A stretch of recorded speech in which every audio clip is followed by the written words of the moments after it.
అందరికీ వందనాలండి. క్రీస్తునామంలో ప్రత్యేక వందనాలు తెలియజేస్తున్నాను.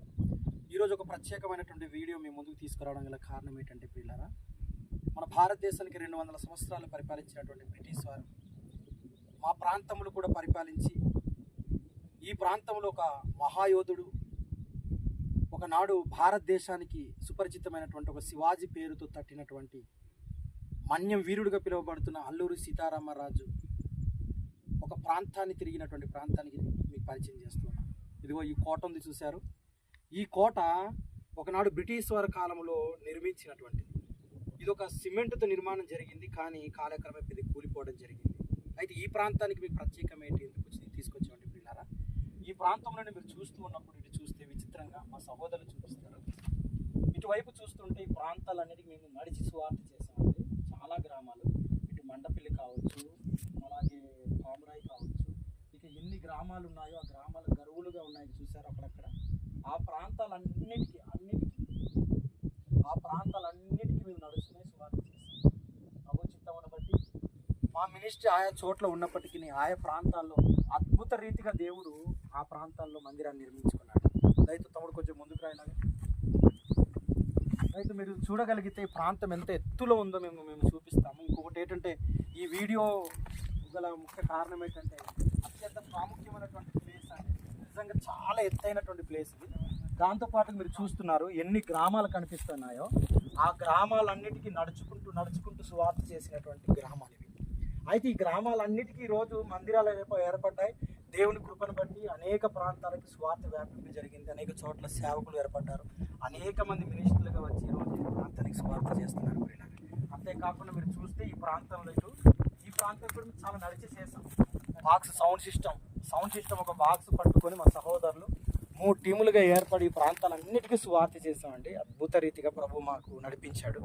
ఈ ప్రాంతాలు చూస్తే ఆ కొండలకి ఎక్కి కొండలు దిగి ఆ ప్రాంతాలన్నిటికీ సువార్త చేసామండి. నిజంగా ఈరోజు మేము చెప్పుకోవడానికి ధైర్యం ఏంటంటే, ప్రభు మా పక్షాన ఉండడమే కాదు, మా పక్షాన్ని ఉంటూ అనేక మంది సువార్త చేశాడు. ఈరోజు సంఘాన్ని కూడా మాకు దేవుడు అనుగ్రహించడం జరిగింది. అయితే ప్రియులారా, ఈ ప్రాంతాన్ని మీకు చూపించగల కారణం ఏంటంటే, ఒకనాడు ప్రవక్తలు, ఒకనాడు మహాభక్తులు, యోధులు కూడా ఇలాంటి ప్రాంతాల్లో ఉంటూనే వారి భక్తి జీవితాన్ని కాపాడుకుంటూ, ఇదిగో అనేక మందికి సువార్త చేసుకుంటూ, ఇదిగో మీ కేరేతు వాగు అనేటువంటి ప్రాంతాన్ని మీరు వినే ఉంటారు. ఎవరు? ఏలియా గురించి మీరే వినే ఉంటారు కదా ప్రియులారా. చూడండి, ఇక్కడ ఒక వాగు ఉంది. కింద డౌన్లో మీరు చూస్తే, నా చేయి చూపిస్తున్నా బ్రదర్, ఈ వాగులో చూస్తే ఇక్కడ ఒక వాగు ఉందన్నమాట.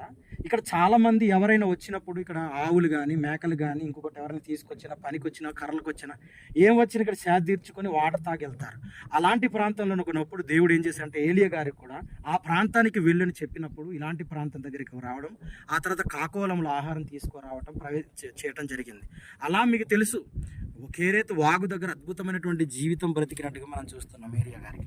అలాగే ఇలాంటి ఈ ప్రాంతాలన్నీ చూస్తున్నప్పుడు మీకు ఒకటే కావాలి, ఏంటి అర్థం కావాలంటే, ఇలాంటి అద్భుతమైనటువంటి బ్రతుకునిచ్చినటువంటి దేవుడు ఈ లోకాన్ని ఇంత అద్భుతంగా తీర్చిదిద్దగలిగి ఉంటే, ఆయన ఈ పునాదులు లేనిపంటి ఈ భూమి మీద ఇంత అద్భుతమైనటువంటి ఆకారం కలిగినటువంటి ఈ లోకాన్ని ఇంత అద్భుతంగా సృజిస్తే, మరి పునాదులు కలిగినటువంటి పట్టణం ఇంకెంత అందంగా ఉండాలి చెప్పండి ప్రియులారా. నిజంగా అద్భుతం కదా. ఒక అద్భుతమైనటువంటి గాలిని ఇందులో ఆస్వాదించవచ్చు, ఇందులో ఉన్నటువంటి వాతావరణాన్ని మనం ఆస్వాదించవచ్చు. ఈ ప్రాంతాన్ని చూసినప్పుడు అమోఘంగా మీకు కూడా ఎక్కడుందో అద్భుతం మీరు చూడాలన్న ఆశ కలగవచ్చు. కానీ నిజంగా ఈ ప్రాంతాన్ని చూస్తున్నప్పుడు మీకు ఆలోచన కలుగుతున్నప్పుడు, పరలోకపు పట్టణం ఇంకెంత అద్భుతంగా ఉంటుందో ఆలోచించండి పిల్లలు. ఆ మహాపట్టణాన్ని మనం జ్ఞాపకం చేసుకోవడానికి ఈ భూమి మీద ఉన్నటువంటి కొండలు, ఈ పర్వతాలు, పునాదులు లేని పట్టణాలలాగా కనిపిస్తున్న కొండలు చూడండి ఎత్తుగా ఉన్నాయి. దేవుని అమోఘం. ఇలాంటి అద్భుతమైనటువంటి సృష్టి అనుభవిస్తూ దేవుడు ఉన్నటువంటి మహాలోకం యొక్క ఔన్నత్యాన్ని మనం తెలుసుకోవాలంటే పిల్లలారా, ఈ లోకంలో ఉన్నటువంటి సంగతులు మనకు అర్థం కావాలి. అయితే లోకంలో కలిసిపోవడానికి కాదు, కానీ పరలోక సంబంధమైనటువంటి జ్ఞాపకాలు తెచ్చుకోవడానికి దేవుడు ఎంత అద్భుతమైన సృష్టిని ఇచ్చాడు. కాబట్టి పిల్లలారా, ఇటువంటి ప్రాంతాలు మాకు ఇచ్చిన దేవుడికి, అలాగే మీ అందరికీ తెలియజేయాలనే వీడియో చేస్తూ ఉన్నాం. మరొకసారి సహోదరులారా, మరి ఈ వీడియో చూడండి. ఈ ప్రాంతం దయతో చూపించండి బుజ్జి గారు. ఈ ప్రాంతం చూస్తే ఇది బ్రిటిష్ వాళ్ళు ఇక్కడ ఒక సెక్యూరిటీగా ఏర్పాటు చేసుకొని ఎటు నుండి శత్రువులు వచ్చినా కూడా నిలువెత్తు స్వరూపంగా దాడి చేసి చంపేవచ్చు ప్రియులారా. ఇదిగో ఈ ప్రాంతం చూస్తున్నప్పుడు చూడండి, ఇటువైపు ఎంత. మరి ఈరోజు మీరు చూస్తుంటే ఏ రోజున ఇలాంటి వీడియో చేయలేదు. దేవుని యొక్క ప్రకృతి, ఆయన ఇచ్చినటువంటి శక్తితో నిర్మాణం చేసినటువంటి అద్భుతమైనటువంటి ప్రకృతిని మిమ్మల్ని చూపించి, ఆయన శక్తిని, ఆయన బలాన్ని మేము చూపించాలని ఆశపడి వచ్చాం. దయతో మీరు చూడగలిగితే ఇక్కడ ఒక చాలా పెద్ద పర్వతం లాంటి కొండ ఉందండి. ఆ కొండను దాని కింద లోయ నుంచి మేము వచ్చాము. అక్కడ చాలా చిన్నటి బిల్డింగ్లు కనిపిస్తున్నాయి. అక్కడ నుండి మేము ఏకదాటిగా నడుచుకుంటూ ఈ ప్రాంతానికి వచ్చాం. అయితే మీరు చూస్తున్నప్పుడు ఇక్కడ దేవుడు ఎంత అద్భుతంగా శిల్పకారుడుగా ఉంటూ ఆయన నిర్మాణం చేశాడు మనం చూడగలుగుతున్నాం. ప్రకృతి ఎంత విస్తారంగా ఉందో చూడండి. చిన్నగా ఉన్నాయి కొండలు, అంతకంటే పెద్దగా ఉన్నాయి, అంతకంటే ఇంకా పెద్దగా ఉన్నాయని మనం చూస్తున్నాం.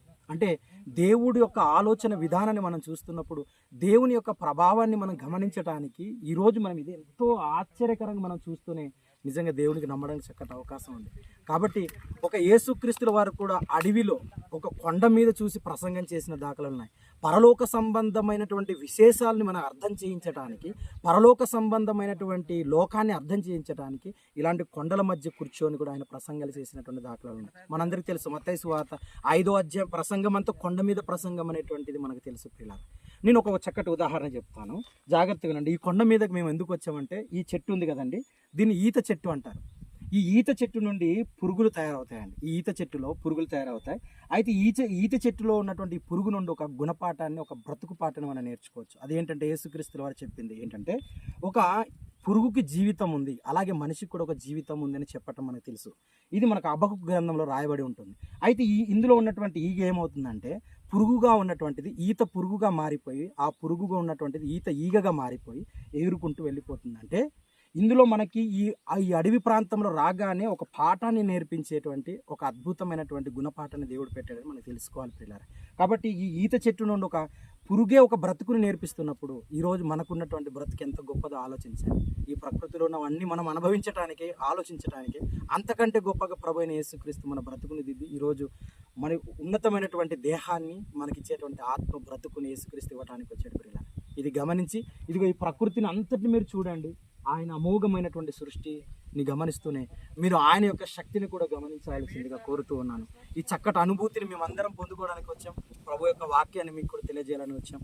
కనుక మీ అందరికీ ఆసక్తి వినందు మీ అందరికీ కూడా క్రీస్తు నామములో వందనాలు.